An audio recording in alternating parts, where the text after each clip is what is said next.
Hi everyone, I am Izhan Shabir, currently a first year MBBS student at AIIMS Bhopal.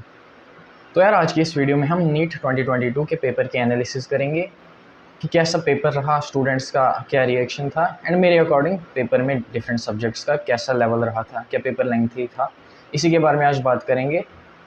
तो ये video उनके लिए भी है जो आज पेपर दे के आए हैं नीट 2022 का, एंड जिनको अगले साल पेपर देना है उनके लिए भी ये वीडियो यूजफुल रहेगा so that they can modify their preparation accordingly based on today's paper.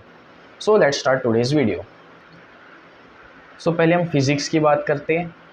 तो फिज़िक्स का पेपर यार एज़ यूजुअल जैसा हर साल आता था वैसा ही रहा है। कोई कुछ ज़्यादा डिफ़िकल्टी नहीं थी एंड ना ही कुछ ज़्यादा इजी था, मॉडरेट लेवल था फिज़िक्स का।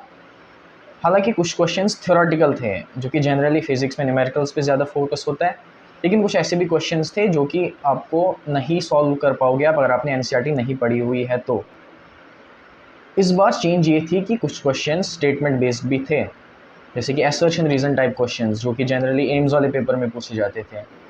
और जब से एम्स फिर एग्ज़ाम हटा दिया गया उसके बाद जनरली स्टूडेंट्स ऐसे टाइप के क्वेश्चंस प्रैक्टिस नहीं करते थे।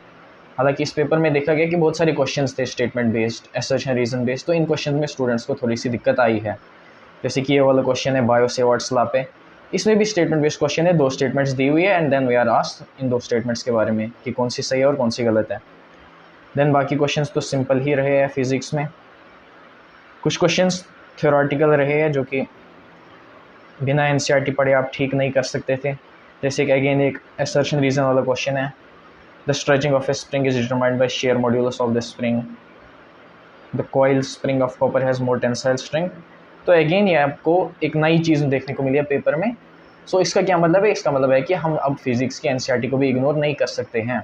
कुछ चीज़ों में हमें एनसीईआरटी को रेफ़र करना पड़ेगा, चाहे वो फिर फिज़िक्स हो या फिज़िकल केमिस्ट्री हो।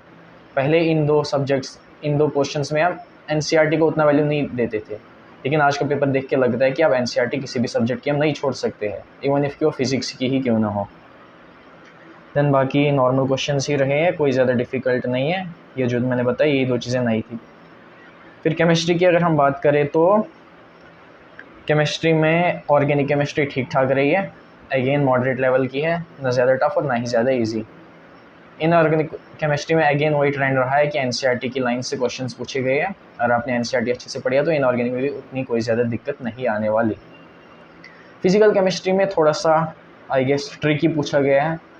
फिजिकल केमिस्ट्री सॉर्ट ऑफ कुछ स्टूडेंट्स को टफ लगी है, एंड इसमें क्या है कि फिजिकल केमिस्ट्री में भी एनसीईआरटी से कुछ क्वेश्चंस फ्रेम किए गए जो थोड़ा अनयूजुअल था। प्रीवियसली ऐसा नहीं किया जाता था, जनरली प्रीवियस ईयर क्वेश्चंस देख के ही बच्चे अपनी प्रिपरेशन अलाइन करते थे, लेकिन इस बार ऐसा हुआ है कि एनसीईआरटी से भी फिजिकल केमिस्ट्री पोर्शन में क्वेश्चंस पूछे हुए हैं, तो वहाँ पे बच्चों को थोड़ा सा दिक्कत आई हुई है फिजिकल केमिस्ट्री के अंदर।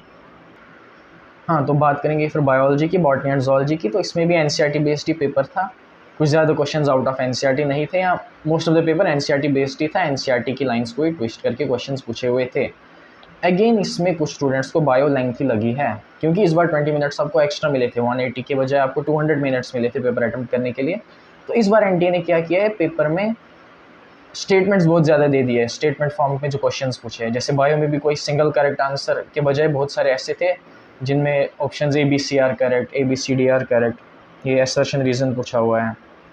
देन आगे के चूज़ द करेक्ट आंसर, इसमें 5 स्टेटमेंट्स दे दिए, उनमें से फिर आपको सारी स्टेटमेंट्स पढ़नी है, उनमें देखना है कि कौन सा ऑप्शन सही आ रहा है। तो इसमें क्या हो रहा है कि उसके लिए टाइम कंज्यूम है। पेपर टफ नहीं था बट बायो थोड़ी सी लेंथी ज़रूर थी।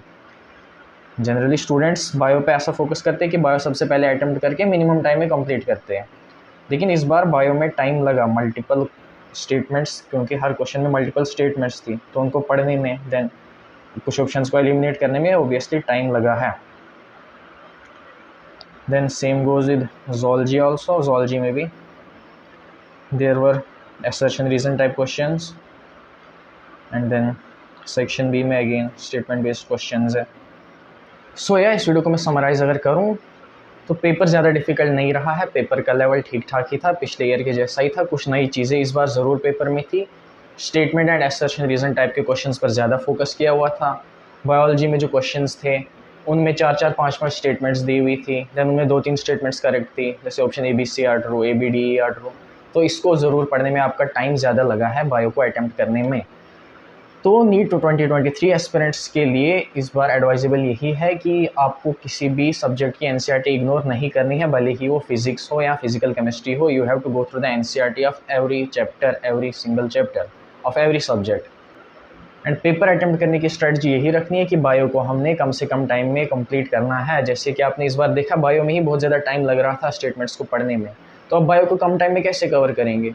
You have to be thorough with every single line of NCERT. NCERT की मल्टीपल रिविजन्स करने हैं बायोलॉजी में, ताकि आप स्टेटमेंट पढ़ते ही झट से उसको टिक कर पाओ कि ये सही है या गलत है।